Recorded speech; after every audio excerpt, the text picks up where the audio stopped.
got a couple people.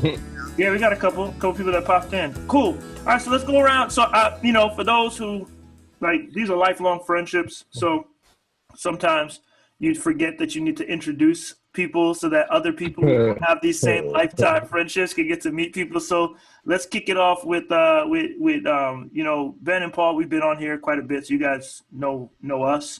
But Jay, why don't you introduce yourself a little bit and talk about what you do in hip hop and music and in general, and then Zach will jump in after.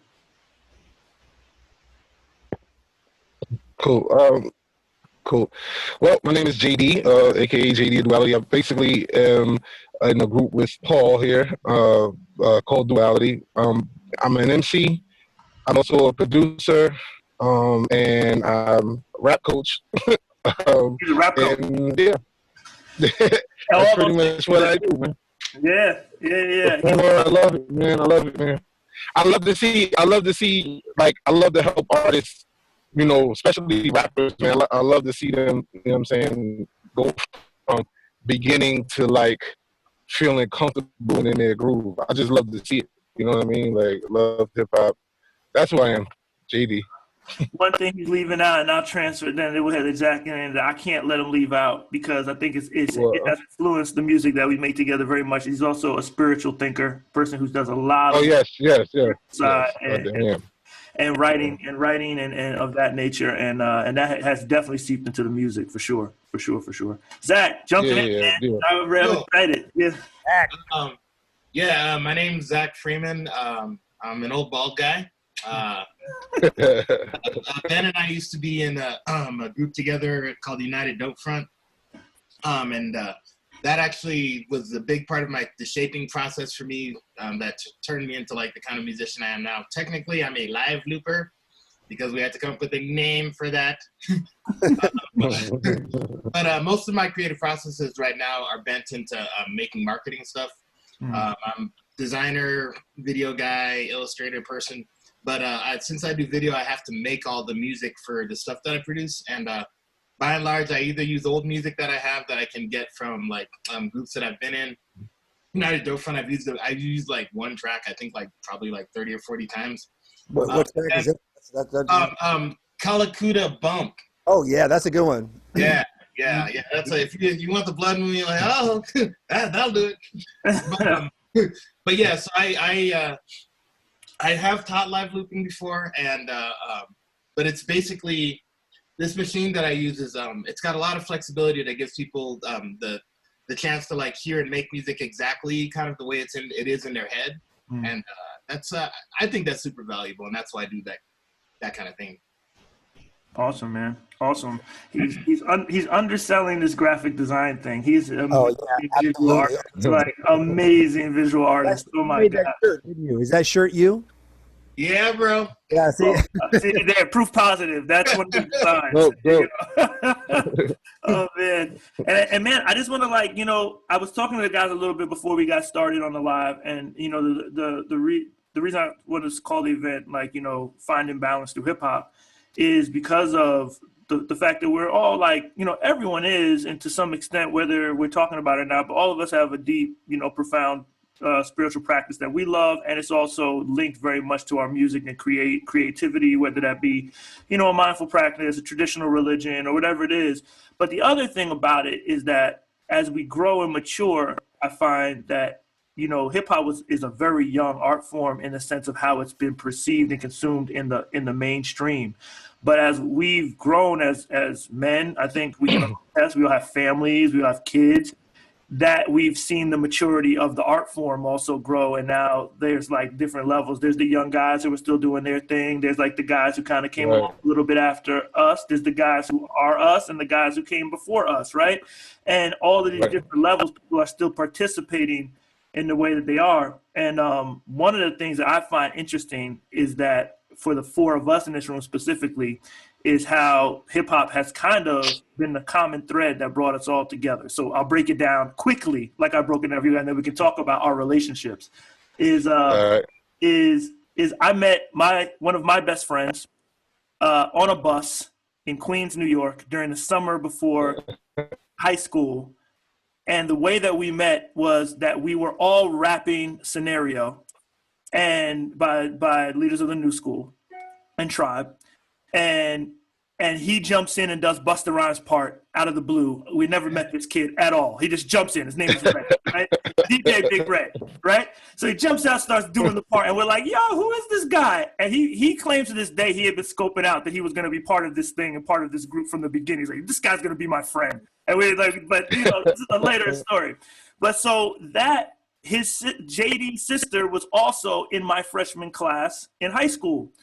And so through that, I knew about JD all the time, but had never had a chance to meet him. So I went to New Mexico, lived in New Mexico, started a family, we separated. My daughters were still out there, and my daughter starts going to Warehouse 508, where Zach was really present, and also his wife was there present as well. And so she leaves, and she has to come and live with me. Hey, come live with me. She's coming to live with me. And I say to April, hey, and Zach, I was like, hey, where do I, there's nothing out here like Warehouse 508. Who can I meet? They go, oh, you want to make music? You want to learn? Go meet our friend Ben. Ben's down there about an hour away from you. You should go meet him. And so I go meet him. And then through that, Jay starts coming up to the studio. We start meeting everybody. So this connection of hip hop through the common thread of family and growing as men and people is present in our story and what is brought us here today. So I guess what I want to say that for is to let each of you kind of grab it and say, what is your experience through hip hop? How did you first experience hip hop? Like for you, and say, wow, I want to be involved in that.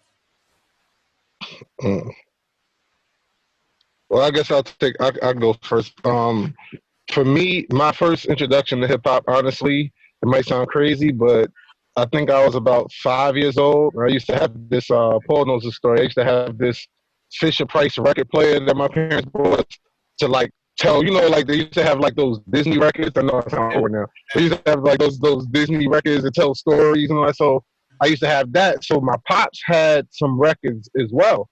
And one day I was like, because those little Disney records was so small. So one day I got curious. I said, hey, let me grab one of these big records. Like, what is this? So I grabbed the Sugar Hill record. It was the Sugar Hill and the Furious Five is a song called Showdown. And I'm listening to this record, and I'm just like, for whatever reason, I just remember sitting in the middle of my room, listening to this record, and I could not turn it off. It just kept playing. So and on the flip side, it had the instrumental. So I used to run the instrumental part back over and over and over. I didn't know what it was. I just knew I loved it. And so I had my older brother and cousins of mine. They were a little older than me. So they had at the time the new records like Rakim and all these different records. So they kind of put me on to that type of stuff. And that's how I didn't even recognize it as being hip hop. I just recognized it as oh, this is music that I like. And from that point on, it was just I was doing it. And then, as most rappers, they start out writing poetry in school. You write the I love you poems for Mother's Day and all that type of stuff. And I said one day in class, I said, hey, if I could write a poem, I could write a rap. Let me try to do this to music. And that was it. From that point forward, I did that. And I got the first person that I did a rap to, I got a good response. If I had got a bad response the first time, I probably never would have did this. But I got a good response, and I love that feeling, so I just kept doing it. And from that day, you know what I mean? I kept going, man. So that's my experience. That's how I got into it. That's what's up. How about you, Zach? Oh God. Freshman year actually it was like 8th grade to freshman year in high school. Started running into hip hop videos on Friday night videos and stuff, that was okay. What is this? And I think as soon as Young MC came out, me and my brother would do little, but he would rap and he had the better singing voice. And so I was like, I guess I'm the that's my part. All right. So that's really how that ended up starting. But I didn't actually, when I finally met Ben, that's when I started writing. I had just got into this other group called Kid Plastic. That was punk ska hip hop, and then I was sitting in with United Dope Front and then the two of them started kind of happening simultaneously. So I never actually fronted any band until I did this Kid Plastic thing. And I remember I'd been in an a cappella group touring for about 5 years at that point, being the vocal percussionist. But like the minute that like I was fronting the band, I was some whole other. I was like, wait, I can say whatever I want? it was like over after that. I was like, all right, we're doing this then. It's empowering. That's what I hear in both of you guys' stories. It was really, really empowering for you to be like, yeah. For sure. That's what's up. How about you, Ben? I know you were talking about. I also came up through the a cappella world like Zach did. I mean, I started singing a cappella music when I was about 15, 16 years old, and had a group. We did mostly doo-wop music. So, you know, we're kids in the 80s listening to music from the 1950s and 60s, and we're doing, you know, Sam Cooke and Dion and all that stuff. Oh yeah, that's my God. But then I listened, you know, I mean, you know, I remember 8th grade was probably the first time I really was, you know, like I didn't grow up in New York or any part of like you know, like hip hop culture. So for me, it was radio, and there was a group in middle school called We Break. That was a group of kids that just like, you know, would like break dance, and it didn't really connect until like my you know, junior senior year. I started listening a little bit more, but then like, you know, my friends, grew up in Colorado, so my friends all went to the coast. Like a lot of them went to the coasts for college. When they came back, my friend Craig brought me back this tape he called Fat Pimp Like Dope Beats, and like, and it was like, I remember the tape. It was like clear with like, it was like, you know, like it was one of those clear tapes with the colored tape inside, and I wore that thing out, and it was all, you know, it was Tribe Called Quest and De La Soul and all the you know, the late 80s.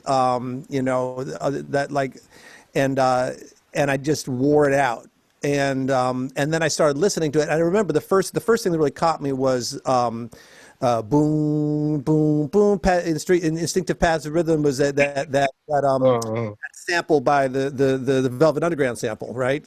I think it's Can We Kick It? Is that the one that is like boom? It's like the Lou Reed sample, from Walk on the Wild Side, and I was like, oh my God, wait, that's that Lou Reed song. I know that song. And I started making the connection between like the music and where it's all coming from. And then I started listening, when he started listening to De La Soul, and then I got obsessed with just like, you know, where does that come from? And it started realizing it was all the music that I was listening to, was soul and jazz from like the 60s and then, you know, and that music. So I started recognizing some of the samples, and that's what really got me into it. And then I met Zach, and I met Tim Buck, who was a DJ, and that's really where we started United Dope Front. We kind of and a bunch of my musician friends. So, you know, we kind of took the musicians and we mixed with the DJ, we mixed with Zach, and we mixed with you know, and then rappers would come and sit in with us, and there was a really organic thing. And like you guys said, it was super empowering to be in a space where people from very little musical connection with each other were coming into a field that was like a safe spot for people who had come from, you know, from different cultures, different sorts of musical backgrounds, and we could all come together, and there was like this common platform that we all knew, you know, we could create a groove. We had good drummers and a DJ, and then everybody would have we would all speak this language together. That was like in my mind. Exactly what that was. Yeah, it was like going to work out with people, but like not where anybody was like, "Did you see how this is working?" Because everybody went to work. It was like a bunch of people in the room that were all like, "We're all doing our own workout together, but we're all sweaty. This is good though. You like? Okay, good." That's what's up, man. And that's what it is like. It's really like getting in the shed. That's how I found like a lot of that camaraderie. My story is really lucky. I grew up in a studio. So my dad was making music, and he saw that hip hop was going to be a thing, and really early. And he wanted to make sure that my dad is a very like, he was my, what did Red call him recently? He was like, he calls him like pre-woke. Like he was the woke in 1980. Like,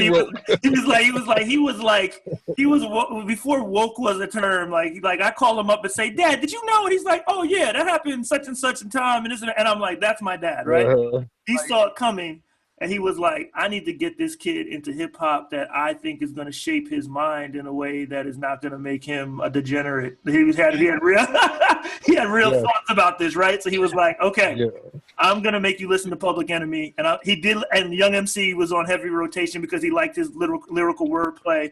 And I highly believe that record with Bust a Move ruined that guy, because that record, Bust a Move, is the worst record on that album.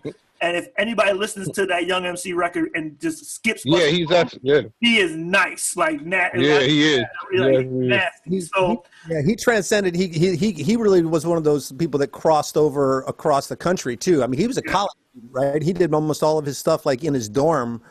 Like he was one of these guys, and I think because he's related to Tone Loc. That's what Tone Loc. We even got Tone Loc because he was like, man, if that's my cousin, or I think it was cousin or his brother. He was like, man, if that guy's doing this, man, I'm gonna do it. And then we got Funky Cole Medina and Wild Thing off of that. You know what I mean? So, wow, that's crazy. I didn't even know that. That's something I didn't even know. I didn't realize that. Yeah, they were related. I didn't know that.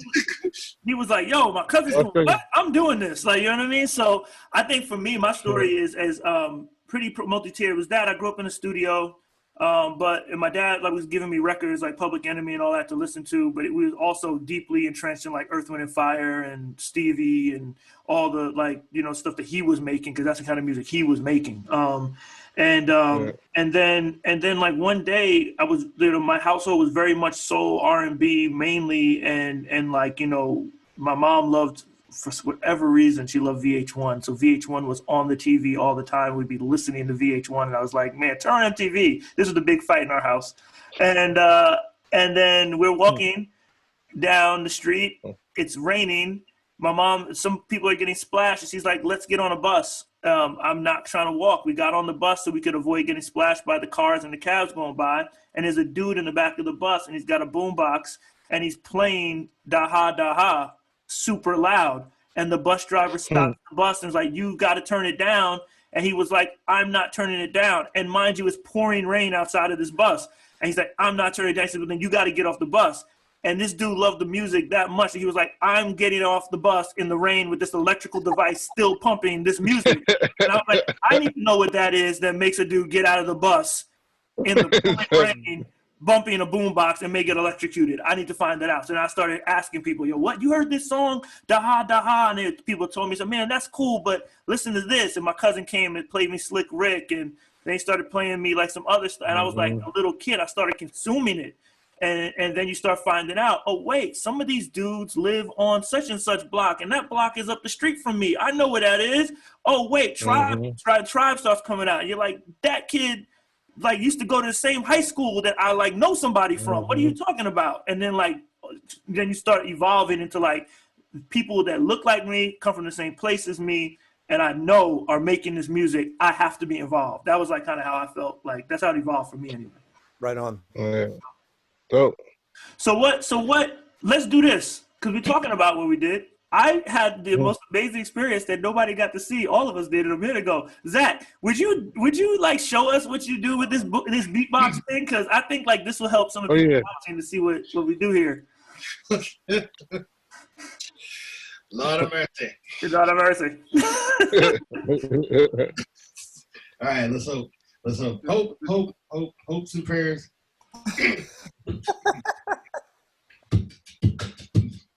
All right.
Yo, this is dope.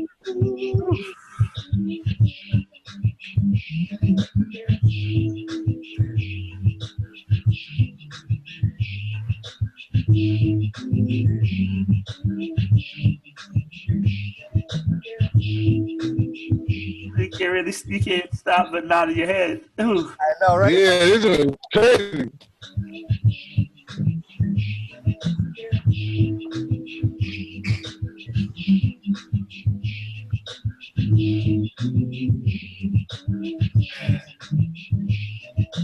He said that he gon' put up the sky. He don't tell him the lie. He don't tell no lie. No, oh no, no, oh no. Uh-oh.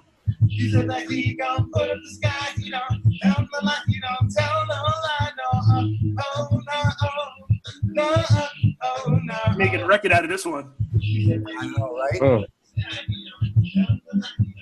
I don't know why. Yo, that's dope, man. I wish that Zoom was better. I feel like super I want to rap over that. I feel super self-conscious. Word, you saying the same thing I was thinking. I want to speak over that. That's what I was like, man. Word up. That is it. Oh man, amazing. Man, amazing. that's dope. Word up. Like 100%. That's dope. That was the 90s for me. Like that's how lucky I was. Exactly, I went to like Zach would, and back then I gotta say Zach had a rack mount looper. What was the thing called? The electrics repeater. Anna called it the almighty penis. The almighty. Well, that was the rack mount. It was supposed to go into like a rack, and he would just hang it and then loop it where the rack, where the little the little rack screws were around his neck, and he'd sit back there and just hang this thing. And then Zach's also like your mom's Samoan, so like you would show up wearing like traditional Samoan. Right, like yeah. What's that called? I mean, what's the name? The lava. Yeah, right. And so like this, I was like, yo, there's this really like super buff dude wearing a dress. I didn't know. Wearing a dress and like hanging this thing around his neck, and he just layered like 4 beats and vocals on top of it, and then all we had to do was pick up an instrument and then play along with. And it was over. Like we had music for days. That's what's up. No rehearsals. Yeah, dope. Play a little bit of that, man. Ben, why don't you play a little bit of like what United Dope Front sounded like? Because we got a little taste of the beatboxing part of it, which is amazing. Again, bro. Like I'm like sitting here like, man, we're gonna get you like just so you guys know before Ben plays this, we're doing a class called Beat Labs. Everybody who's watching it, the class is gonna run on Saturdays. We have an advanced and a beginners. And this is an invitation. I would love both of you to come into one or two or a few of the classes, like that we could come up with what you guys want to work with the kids. It would be such a rich experience for them to have this kind of exposure to what you guys are doing, man. And the class is like it's it's like teens and young adults. I think is like young, like that is what we're and you can check communitymusicspace.com. We'll put it up on our Facebook page too, so you can. For sure. Go ahead and play some, Ben. I'll play you a couple tracks. I'll play you this. This is just pieces. This is one that Zach will recognize because I mean you're going to recognize all of them because you're beatboxing on them. But this is one that actually believe it was like the last song on our record, and for whatever reason, this one got picked up more than any other tune. It ended up being on a Corona commercial. Oh yeah. And this is like an afterthought on the album. But this is a song called 5 Days Left, and it features Zach. And then I'll play a little bit of one from a live session we did as well. So.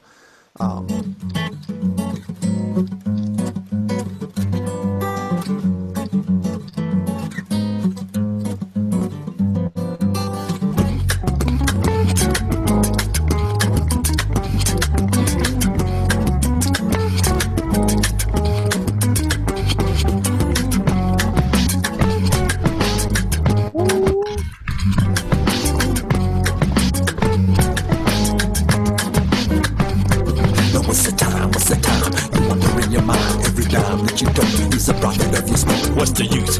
They got you hanging from the news. The man that pulled the rope was selling you the dope. I can tell you're a man in the first degree. Tell on people every day, then you teach them what to say. Go away, let it wander out of you. When the people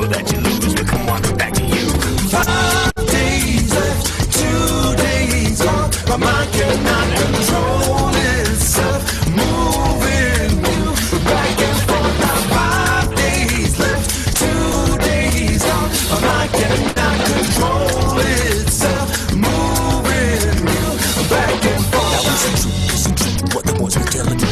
No bucket in your pants, collecting coins at every chance. You so fine, you so smooth, I don't know what to do. You got your sweet thing on you, you know how bad they want it. I can see that boy on the Rolling Stone, $100 fix just to hold his own. Let it go, in the end you got to know if the man's coming down, then you just leave it down. 5 days left, 2 days gone. My mind cannot control itself, moving you back and forth. Yeah, so that Okay. yeah. So that tune is like, that's kind of what our life was like in that band. It was like a big party, right? We were like, Oh yeah. and the beat matching, it's like Zach was, I played the acoustic, and then you put the beat, the beatboxing down, but then Timbuk, all the scratching on that was him like live scratching, so it wasn't a loop. He was so cut, cut, and he could only do it so far before he would run out a record, right? Wow. Then we would have another person would play it, and then he would wind it back, and then you know, and then scratch in the beat. So it was like there was always these limitations that were part of what we had to do, especially when you're working with a DJ. Like if you come in and you're working with a drummer, and like Timbuk would drop a beat, and then when that beat ended, the drummer would come in. When the beat ended, then the drummer, Kenny James was the man, because Kenny James would never, his time was like on point. But we had a number of drummers who would rush. So then when the drummer would come back in, and it would speed up a little bit, and then Timbuk's only got like plus and minus 6 on the tables, right? So he had to he would be like, yo, you're going too fast. I can't match the beat back up with the drummers because the drummer sped up. So there was always this sort of like limitations as to what we could do. Except when Zach was there, because then when like the beat, when the DJ stopped, then Zach would keep the beat going, beatboxing, and it was this beautiful mix. But that song kind of represents that sort of synchronistic vibe that we had going. I love it, man, and I love it. I love what is very interesting about this conversation is really mirroring that foundational thing about hip hop is that most of us said, "Oh, I heard this music through like a DJ," which is the foundation of this, or I found a record and played it on a record player, or like somebody who had a boom box that was playing it and I just needed. And then the beatboxer, when you didn't have a DJ, the beatboxer was what you like. We get in a cipher, somebody like you grab the person grabs the beat, and then you just start spinning because that person's like, you know, holding down the rhythmic part of it while you're able to freestyle. And that is like, to me, the foundation of how like this thing starts. So it's really cool that y'all integrated that into the whole sound and the band, and I know it's real part of what me and Jay were doing. Yeah. What's funny is the beatbox. When I heard Zach doing what he did back in the day, we used to have this keyboard or whatever, and only had like certain little things you could sample. And I had this idea. I was like, man, I wanna beatbox a whole beat, because I was like, we can't really make beats the way we want. And I was like, I want to beatbox this whole beat. And when I thought about it, I didn't know that it were people I didn't know that people were like actually doing that, recording it. And then I heard this Roots record, you know, when the Roots first came out, and with Proceed, and I was like, yo, who are these guys, man? They taking my idea. I was like, yo, they all beatboxers. I didn't know there was like a whole world of people doing it already. I'm thinking I had this bright idea, like, I'm gonna put it on the record. It's dope.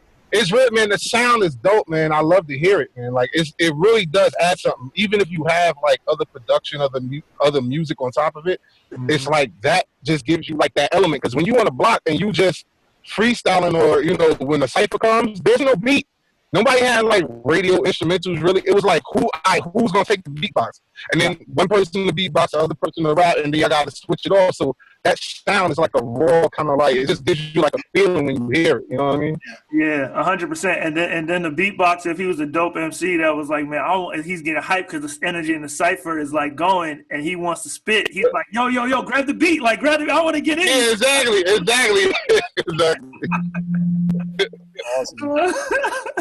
Yeah. That's what's up. So, I mean, like, so speaking about like processing bands, and one of the things, so like I said, so Red, when I got back, introduced me to who a DJ as well, introduced me to Jay. We started going to my dad's studio and making records. So talk, and you and Drew, like your boy Drew, y'all used to talk about something I want to like talk about, like as kids, we talk about limitations, and one of the limitations was recording gear, and we had some limitations as well.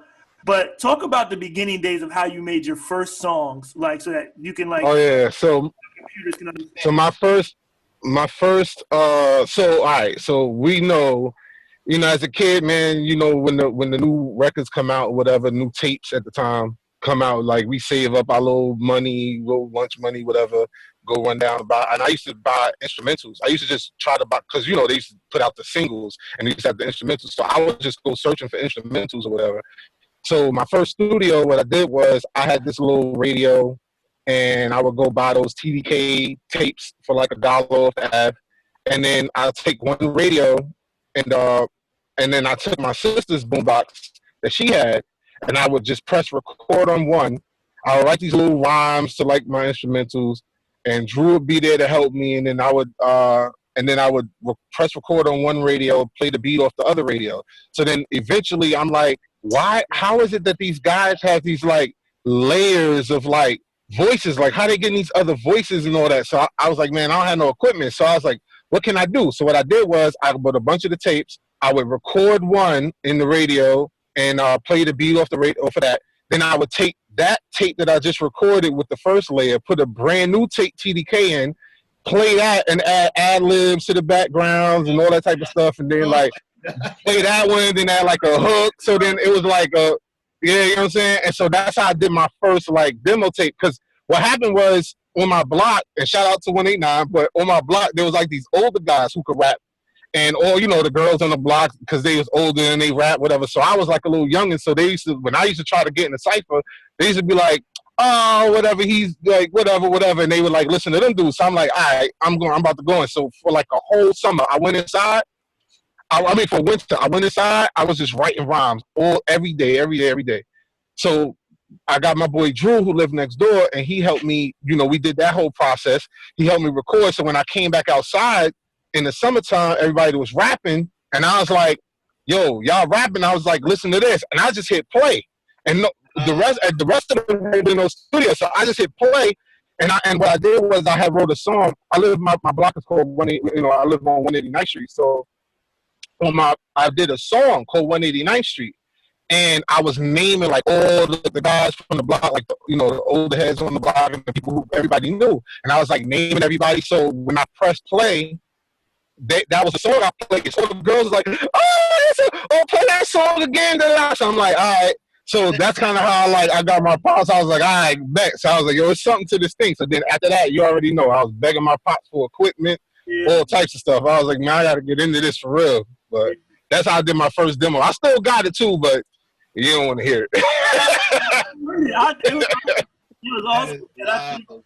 I think that's man. I find is being able to like being able to tie in the news of the day. Like that's the thing about hip hop that like people don't really that if you're in the culture you understand it, is like you're really a receptor. You're taking in what's happening culturally, and then the MC is kind of like spitting that back out. That similarly, me and Ray doing his.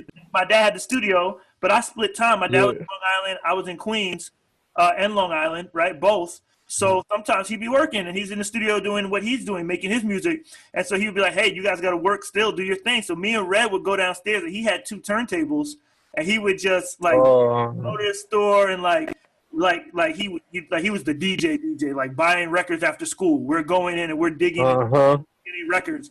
And so he would find these records and we would go down there, but we didn't have a microphone. We had the mixer, the turntables. We had no way to record it. Right. So he would be sitting there snapping through the headphones, like flipping. Oh, yeah, I did that too. I did that too.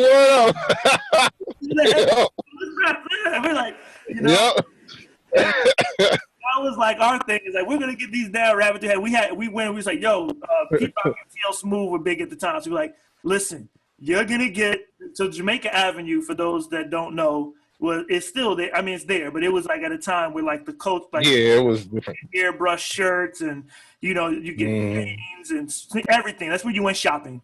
And mind you, you can get all of that stuff taken at any time. you can't get Go ahead. yes. But what was funny to us is we used to go. I went down there and was trying to get like the records and everything, all that stuff. But I was like, man, how do I like communicate what I want to say about who we are as a group? So we were like, you know what we're gonna do? We're gonna get embroidered sweatshirts, and yours is gonna say "Pete Love 'em," and mine is gonna say "Pete Smooth," and we can both our names were Pete. And we're gonna be the hip hop rebels, and we put like we got this dude like to like make a logo with like a skull and crossbones, but the crossbones were 2 microphones, and so like, that was our. That shows you like the art, like the graffiti art, the MCing, DJing, all that world is together. So like for me, like let's play a little Duality song. I think I want to do. We played some. Let's play Boombox. Since you've been talking about that, Okay. We'll go from there. Let you guys hear. I'm skipping some levels because you should see you can hear the early stuff too. But actually, I'm not gonna skip no levels. I'm gonna go ahead and play the early. I'm gonna play an early live show first. Okay. I got it. Oh gosh, which one is this? Oh yeah, see, you didn't even know. You thought it was just gonna be. What are you doing? What are you playing? This is us playing in New Mexico at the College of Santa Fe for what I believe was Arrested Development. Oh yeah, the choir.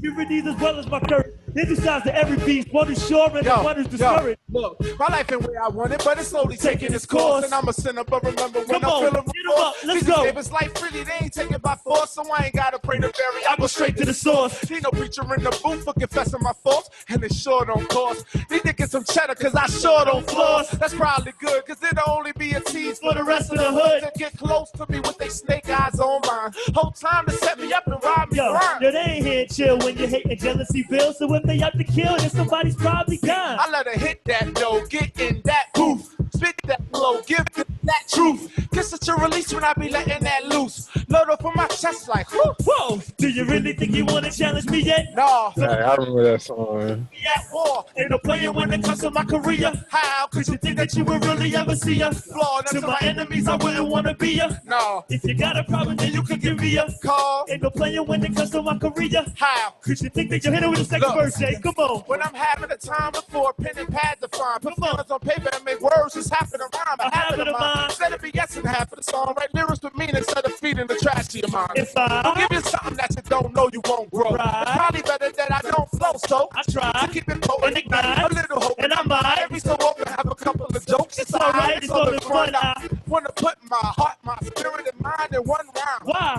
I can't answer that. All right, well, that's a little bit. That's a little bit of that. Wow, crazy. son. I ain't hear that in a minute, man. That was old school Where stuff. is this music? I must have this music. You must have. Yeah, you'll get it. You'll get it. No doubt. Ah, that was. Yeah, you get it. Thank you, man. Was that the coffee or was that the music? I'm like, But like, it has a unique experience that I think ties it in. Like, I came back from New Mexico after being out there after college. We made a record, and then it was like, man, I got a job back out in New Mexico, and I'm going. And Jay's like, oh, we got a record, man. I'm gonna go with you. Like, talk about experience of being from Queens, the culture, and let's go and moving out to New Mexico and like trying to just like pursue. Yeah, that was a culture shock a little bit when I went out there. Well, first off, let me say this, because before we even got that far, P, I did a demo. I had like this record or whatever, and P had a record, had a EP that he had. And so when we finally met up, because I was looking for some place to record, because I didn't have a studio to record. So Red and he was dating my sister at the time. He was telling me like, oh, you should go see Paul's dad. He has a studio, da da da. And I was like, all right, cool. So but we never got to meet. So when we finally did, we went and recorded. Paul let me hear his stuff. So I was like, there's this one record he had, which I wish you had queued up, man, called The Life I Created. That's like one of my favorite songs to this day. But anyway, when I heard that, I said, man, this guy has something to say. Like, so he approached me about be in a group. So we started recording together and everything. And he was like, yo, let's go do this show. Went out to New Mexico. He was like, it's in New Mexico. I said, oh, cool. Went out to New Mexico. We did the show. It was like seeing mountain range and like all this, you know, these different things. I'm like, I saw a road runner for the first time, which I was like, this is out of control. I'm like, this is like real. Like, you know, it was bugged out. I saw an actual tumbleweed. No lie, like a tumbleweed, like the old West in the movies. I saw it. I was like, this is crazy. Yo, Zach, So, I saw that yesterday. I'm there. Right? yeah, exactly. It was bugged out. So here I'm like, But but what I will say that I saw, that I found, man, that I really fell in love with in New Mexico was how people really loved hip hop. Like, it was for real. Like, it was like almost like reminiscent. Because at that time, what was that? Like 2003 or something like that? So like, you know, 50 was really getting into his thing, and a lot of people were starting to like move. Right. It was more like, it was very, very, very mainstream at that point. You know what I mean? Yeah. So it was more so like in New York, the scene was a little bit different. So just the feeling of it was a little bit different. But when I went there, it was more like reminiscent of like the hip hop. I fell in love. Like it wasn't competition. It wasn't like everywhere you go, this is my crew, this is that. It was like people were. I mean, it was some of that, but mostly it was people really enjoying. You know, it wasn't, because I've been to shows in New York at that time, like with Sparks, he would perform or whatever, and it was like the people who was watching the show were just waiting for their chance to get on stage. Yeah. You know what I'm saying? So it was like the people that was in the crowd was like, just, if it wasn't your friends, you know what I mean? Then they were just watching you on stage, waiting for their chance to get on. But when I went to New Mexico, I was expecting that. Man, when we was performing, it was like, these guys, we went to a club night. These guys were breakdancing in the middle of the club. I thought there was a fight going on. And I had never seen this in my life. I'm like, man, this is like, as an adult, you know what I'm saying? I was like, these guys are like breakdancing. Because as soon as I saw the crowd, I'm like, okay, we already know what this is. Let's start moving to the back. I'm like, this is an open carry state too. I'm like, let's start moving to the back. You know what I'm saying? And then, you know, I saw some people moving around. I'm like, these guys are actually breakdancing, and the club made space for them on the dance floor and was watching it. It was just the love. It was like the feeling. Man, I like fell in love all over again, man. Like, it was like that was a really, really good experience for me. So, you know, once we did that first show, then, you know, later on, then that's when people got the offer to move out there. We literally moved out there in like a week like a week and a half, something like that. And then I got out there, we did all that, and then got fired. And I got fired. Yeah, it was crazy. It was crazy. Because it was like in the beginning of the film boom in New Mexico, and I graduated from film school, so I went out there to be a studio manager at the sound stage at Garson Studios in Santa Fe. And then Shirley MacLaine, love the Shirley MacLaine, you say you actually catapulted indirectly Duality. Word. She said, I'm not doing that movie. And so they shut down the production. And I'm out there 2 weeks, we don't got a job. And Jay, you're going to laugh, Zach. Jay is like looking for opportunities. And he's like, yo, there's this place that's looking for live entertainment called Garduño's. And I was like, what are we going to do there? We go in there and they're like, hey, can you guys do a live hip hop night? And we're like, yeah, we can. I was shocked because I'm knowing Garduño's is like for those that don't know, it's like New Mexican food, and it's like normally mariachi. Yeah. Like, they want us to pop this. They're like, yeah, we want to spice things up, do something different, do like the late night, and we did that. That's how we earned our living. We played club nights 3 nights a week there, and one of our good friends, DJ Automatic, out there, and. Shout out to Auto. Yo, and shout to College in New Mexico, because those students, man, they came out and they supported us crazy. Like, and that's one thing when it comes to hip hop, man. It's like the people. If you're not touching it, you can rap all day. You can, you know what I'm saying? You can do as an artist, period. You can rap, you can sing, you can do whatever all day. But man, when you resonate with people, it's a different situation, man. People that come out to support.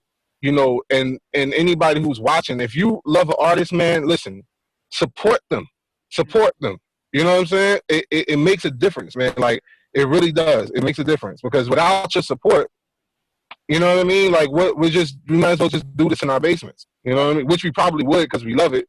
But, you know, if you like it, man, support it. So I'll tell you, like, I spend a lot of time in my basement right now.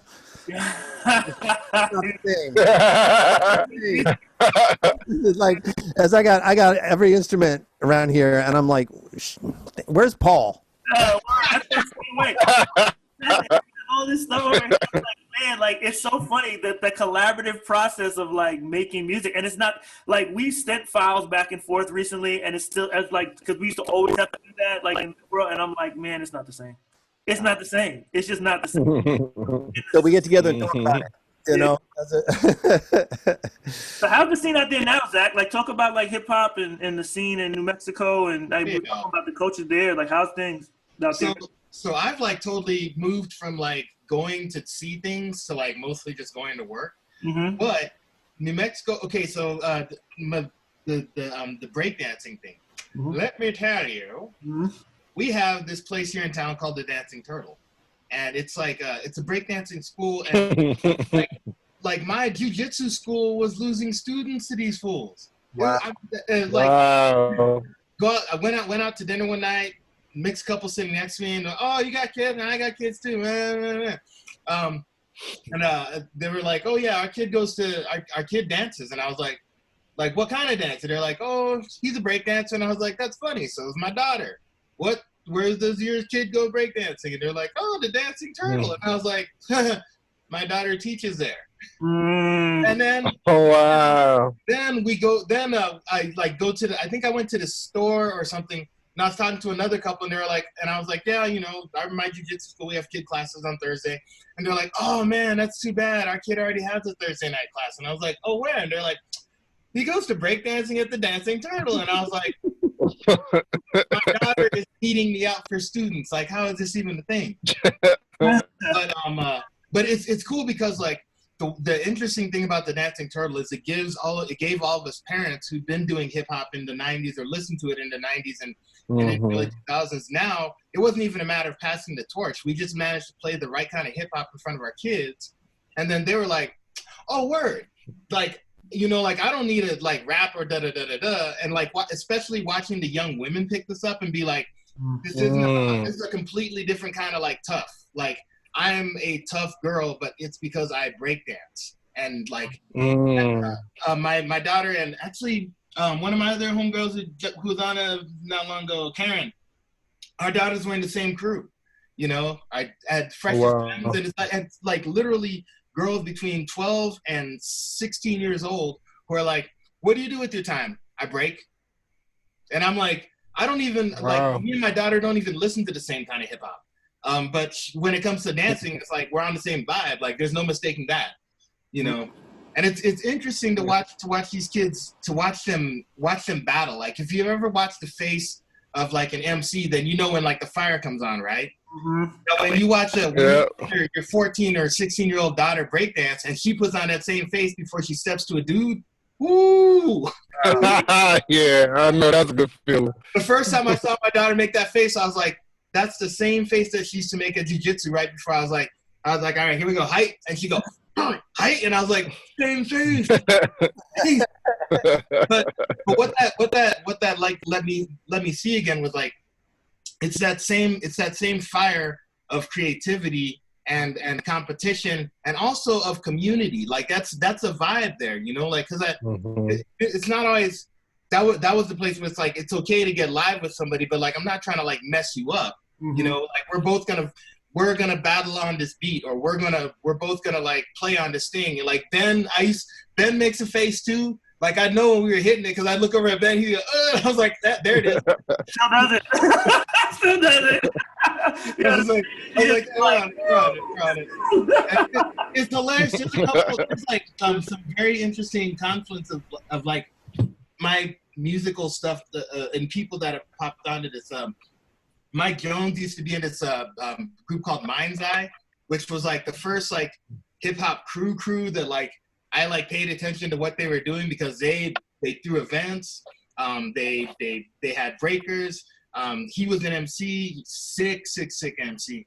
And then they had writers. They had like two of the dopest writers in Denver, Beast and my friend Chris Handloser.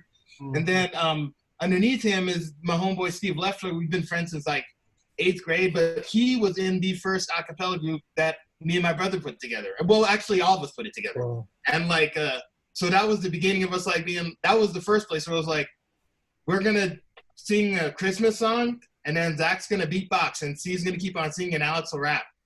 And like, our all-white school's kind of like, what is this even? And we're like, don't worry about it. Don't worry about it. You know, like, just watch. It'll be great. And then my homeboy, Callie, we've done stuff together that's all just been like beatbox and guitar, and like, or like beatbox and banjo. And like, the reason that these things are really interesting to me is that they all happened like Mind's Eye, and Steve was back in 8th grade and 9th grade through high school. Mind's Eye was like right when I was like vibing with United Dope Front and getting into the thing of like beatboxing more on the hip hop side of things instead of a cappella. And then Callie's like, you know, like last year when we're older guys, but we're like, well, it's still percussion, right? So let's just do that and do it with the guitar thing. And like, it works because it's taking this element of hip hop and bringing it back to like what it actually it's literally just percussion. And that's the one thing when I talk to people about beatboxing, I'm like, beatboxing isn't about making funky noises. In my opinion, you know, like for other beatboxers it might be, you know, but I'm like, nah, man. Like when you take beatbox and use it to augment music, you're just back to like the.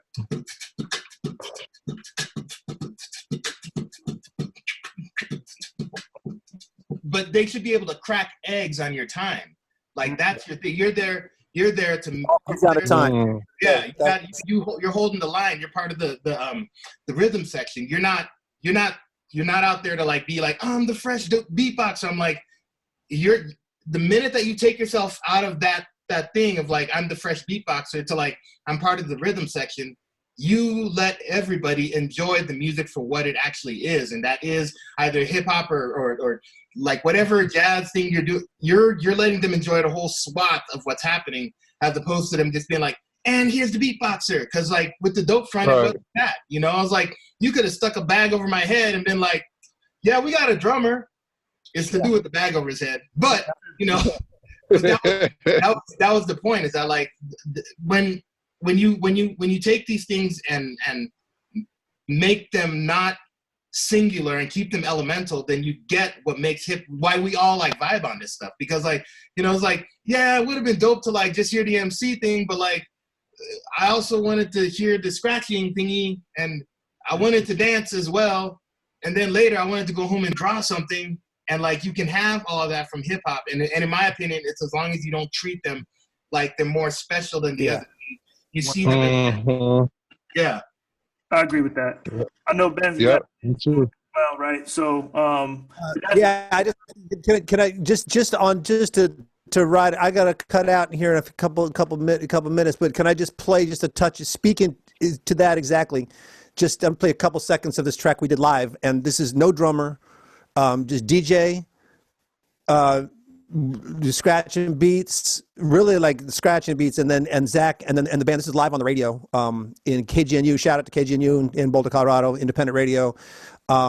This is a tune called This is the Warm that we used to do all the time. And shouts to Javier Gonzalez and William Yale and Andrew Diamond, and actually I think Dave Petrie is playing percussion on this. So check this out. So I can make this thing play. Oops, I can turn the volume down.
Yeah. So Yo, that was dope.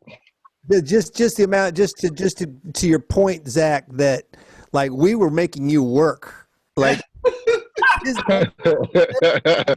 okay, but there was no like, oh, here's the beatboxer. We're gonna like, you know, like an animal in a cage. It was like, no, he's the freaking horse that we're all riding on, you know. And then Timbuk really is such a musical dude. That guy, man. Oh, Like, yeah. you know, he had that little delay on his, and so he was really an alternate melody instrument. So like, you know, me and Javier are coming down with this like saxophone and guitar cascading thing, and then Timbuk's doing that, and then you're the, you know, it was just you and bass and a percussionist, right? So it was like, it really like, and you know, live in a room that was like as big as all, you know, it's like little tiny, like as big as JD's car, like it was this tiny little So yeah, but just to the point, and bring it all back, and then I got to cut out of here. Just, you know, that it really does come down to time and to space and to energy and people being, you know, walking in the same direction at the same time. You know what I mean? Just arm in arm, like this is how we're going to walk through life. And I've had the pleasure with Zach to do that, and of course my life, and with Paul, and a little bit with JD, and like every time we do this, we're just walking. It's just time and space. You're just taking time through, you know, taking time with somebody walking in the same direction, and that's really what sharing music is all about. And that's what hip hop is all about too. And now that it's a worldwide thing, and it has been a worldwide thing for, you know, 20, 30 years at this point. Yeah. I totally agree. And it all comes out of community. I think that's a key thing. I think that we've all been hitting on is listening, community building. Yeah, there's a level of competition within hip hop, we all know, but it's also there's also that level of like community building, and one of the things that we hit on a lot of these topics in the Beat Lab class. Like, so I think if you're interested in like just getting your feet wet, not feeling like, oh, I got to be the best, I just want to learn, I want to get around other like-minded individuals, Beat Labs is a good place to do it. So check it out, communitymusicspace.com. And before you leave, Ben, I'm just going to hit you with one piece of something that you've touched, you've heard a little bit in the studio, but this was done with me. It also, like, hip hop is like, use what you have. This is me, Jay, our boy Sparks, Drew, and me and Drew made the beat, and we did this all inside of our bedrooms. Like literally, the recording, everything was made in different people. Like in Drew's bedroom, we made the beat. In my apartment, we tracked the vocals. In Jay's bedroom, we mixed the record. Like, it's just, this is all in the box. Yo, what is you listening to, man? No, man. Give me something, man. I'm about to put this in, man. All right, whatever. Wake up, wake up, wake up, wake up, wake up, wake up, wake up, wake up. Yeah, wake up, wake up, wake up, wake up, wake up, wake up, wake up, wake up. Yeah. DJ Automatic on the scratches. Yeah, shout out to Auto. Welcome to the whatever, ever, and never, since forever, whoever used their dome is a terror. Enemy of the public, the republic's gonna steer from the subject prepared, just enough to puppeteer. Yeah, not the sphere, just stating the facts in the state that we at before they censor my boom box for boom back. Whack, act like rap, ain't been the new drill. To really tell the people how you feel. Now, whose skills better? That competitor attitude is still here. The element is still relevant. A contest to test our lyrical intelligence, crystal clear to everyone who cares. 2 ears, now who's there? The vibration and the rhythm, and melodies that remedy emotions when you hear them. All of my life lessons, they came bumping through the speakers. My teachers, DJs, couldn't scratch different heaters. That boom bap, man, the cool louder, that blit app. Technique record players graduated to a backpack. Couple notepads full of rhymes trying to get at the core of the things I need to say. I gotta spit that. Wait a minute, beat's about to stop. Flip that. Okay, now let me get back. Now ask yourself, has the music really changed your life? Like when you hear a dope beat and start to get all hype, or words that make you wanna love, shed a tear, or fight, or ride deep bass bumping out your car tonight, and change your whole wardrobe and your sneakers. Now tell me you ain't moved by what's coming out your speakers. Dang, that made it come to my head. So good. Thanks, guys. I promise. Thank you, man. Doing a lot of people. I promised them at least one new Duality record if they came into this live.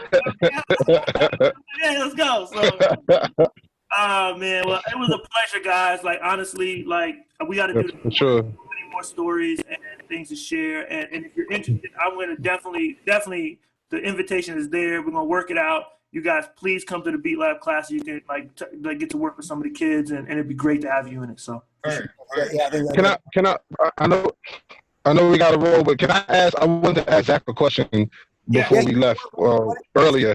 No, so. all right, man. All right, man. All right, JD, great to see you. Zach. All right, see you guys. I love you, man. All right, you too, man. All right. Later. No, but Zach, I wanted to ask you, man. So beatboxing, right? Do you have a preference? So, like, for example, like, are you more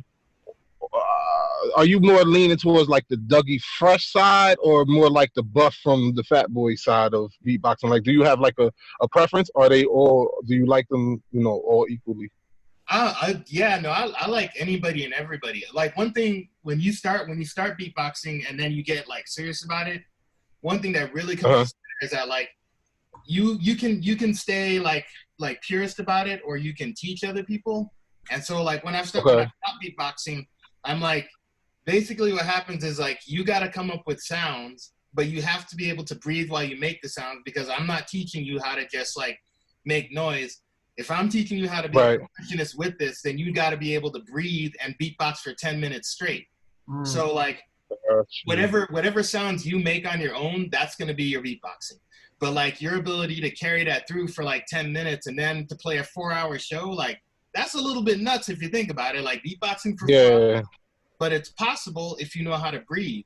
So like I just be like, when they'd be like, well, who and how, and I'm like, just try making a noise. And if your kick is and that works, then cool, because like you can with the sound coming through your nose, you can with your mouth, and they're like, well, I want Dougie Fresh thing, and I'm like, then watch his face, but don't ask me how to do it, because I didn't take what he did. I like, we all have a very similar kick, but like I have a rim shot, which is the sound that's sucking in, and then like I learned like it's like a hitting the hi-hat and the snare at the same time from this guy named Beyond Andrew Chaikin on the acapella side of things, and he's like a flippy floppy acapella person too, and hip-hop and like dance music person too. So you take all these things of like, well, how do you make your sounds, and then you turn them into whatever it is you're doing, because like I can listen to old people and like hear who was doing it for what reason, and like it's weird when you're like listening to like your like somebody who you like totally idolize, and then you're like, their timing jacked up. Don't tell nobody. That's true. And then you'll like listen to like some new school. Well, not you listen to like Bob McFerrin, who'll just like go from like singing into he's like, and now we're gonna do some percussion thing like. Okay. And you're like, what does that sound like with the mic in your face though? And so you can do all kinds of like playing with your face to make the sounds that you need to make for percussion. So I guess the long answer is I've never had a preference. I've always thought that everybody was dope. But when I've taught people, like you gotta figure out your own sounds, but make sure that you know what kind of like percussion you're trying to make and for what kind of music. Like if you're doing some Latin thing, don't be like, oh, I'll put a hip hop beat to that. No. If it's a Latin thing, Okay. So, and like learn those rhythms by listening to those kinds of percussionists, Okay. Yeah, that's where I come from. That's what's up. Yo, that's actually a pretty good answer, because I'm like, man, it's giving me like more of an appreciation for beatboxing, because I was just like, I didn't realize there was so much involved, you know what I mean, for people who beatbox, and then imagining beatboxing for 10 minutes straight. I'm like, man, I can do a simple beatbox beat for somebody who's rapping, but that's about it. Like I'm not doing that for 10 minutes. That's great. And that's the approach. And not 4 hours is out of control. You know what I'm saying?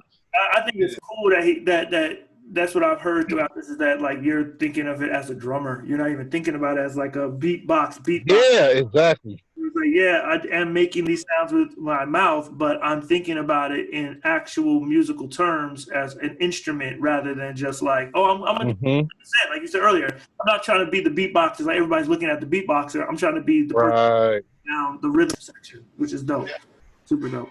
Yep. I'm gonna stop the live stream, guys. We can hang in here if we want to, but I'm gonna turn off later. Facebook, thank you guys for joining, and please check out communitymixspace.com. Sign up for the Beat Labs class. We're kicking it off Saturday, and thank you both for joining for sure. Word.